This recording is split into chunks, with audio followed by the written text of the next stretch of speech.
Shalom Ouvracha, on a pu étudier aujourd'hui le Hig létal qui lui tranche la halakha comme le Magen Avraham au nom du Rosh, à savoir que de l'eau qui a été chauffée, même de façon permise, comme par exemple l'eau n'a pas atteint la température de Yad Soledetbo, alors par rapport au din de Rechitza, on n'aura pas le droit. C'est interdit même Ever Echad, même un seul membre. Donc c'est pour ça qu'il dit qu'il y aura la khumra de quelqu'un qui s'est lavé à l'eau froide, même les mains, d'abord de bien s'essuyer les mains pour ensuite aller se mettre devant le feu pour se réchauffer. Dans le bureau du Higletal, il pose la question comment cette halakha elle est cohérente avec la Gemara de Membet Amoud Alev dans Shabbat, où on voit que c'est permis à partir d'un cliché de mettre sur de l'eau froide pour venir étiédir.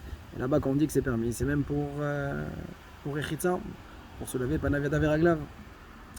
Et de répondre qu'en fin de compte, il y a deux types de façons de tiédir de l'eau. Ou par exemple, dans certains cas, on va dire qu'il y aura un problème de mirzé kemevachel, comme par exemple pour notre cas à nous, où on veut la chaleur, donc il y a une notion de vouloir, tu donnes l'impression que tu chauffes, que tu fais la melacha de bichoul. Par contre, si jamais, comme par exemple pour l'exemple des tablines, des épices, où on sait que l'intention c'est pas de les cuire, alors avec un cliché ça serait autorisé parce qu'il n'y a pas le principe de mirzé kemevachel. C'est bien la même chose pour nous aussi. Quand on vient verser de l'eau froide dans de l'eau chaude, alors c'est mirze kemekare rachamim. On donne l'impression comme si on voudrait refroidir l'eau chaude. Et donc il n'y a pas lieu d'être gozer et d'interdire. Donc c'est pour ça que ce sera permis, ça explique la différence entre les deux cas. Et d'ailleurs il fait une relation avec le din de Bishulakoum, que pareil, si jamais un goy allume le feu dans un endroit où il y a une marmite, qui est posé, mais que lui son intention c'était pour réchauffer la maison, alors on n'aura pas le issour de Bishulakoum qui s'applique. Pourquoi? Parce qu'il avait une kavana différente. Et bien ici aussi, le risque, nous, c'est qu'on fasse une melacha de réchauffer, de faire chauffer de l'eau, mais ici que l'intention est pour refroidir, de tiédir la froideur, alors qu'il a déjà de l'eau chaude, il n'y a pas le risque. Deuxième réponse qui est donnée dans le bureau du Higletal, c'est qu'on peut distinguer deux types de efcher, deux types de façons de tiédir. Il y a tiédir, mais qui pourrait potentiellement arriver à un bichoul, et donc ça sera le cas qui sera interdit. Et il y a notre cas à nous, où on vient pour tiédir, mais qu'il n'y a pas de possibilité d'arriver à la melacha de cuire. Donc ceci est une deuxième réponse pour expliquer la différence entre les deux à la fois, pourquoi une fois c'est permis et pourquoi une fois c'est interdit.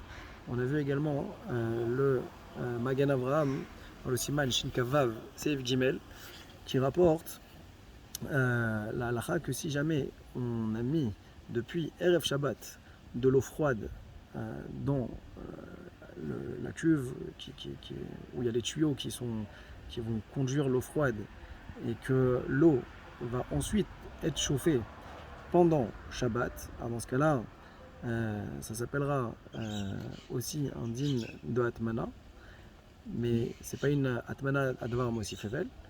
Alors il dit que à ce moment-là, l'eau elle sera permise, on aura le droit de se laver avec cette eau-là.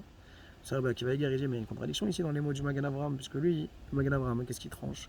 Que même de l'eau qui a été chauffée de façon permise, c'est interdit de se laver, Panaviada Veraglav, même si elle a été chauffée de façon permise, pendant Shabbat.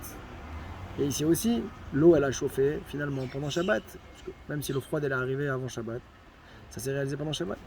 Et là, qui va guère de répondre qu'il faut distinguer de l'eau qui a été chauffée de façon permise pendant Shabbat avec le Maaseh Adam, lorsqu'il y a eu une intervention humaine qui a été faite, comme quelqu'un qui a approché ses mains, ou bien de celui qui n'a fait aucune action. Et là, c'est le cas donc, qui a été proposé. Et c'est pour ça que le Magen Avraham lui aussi permettra dans ce contexte-là.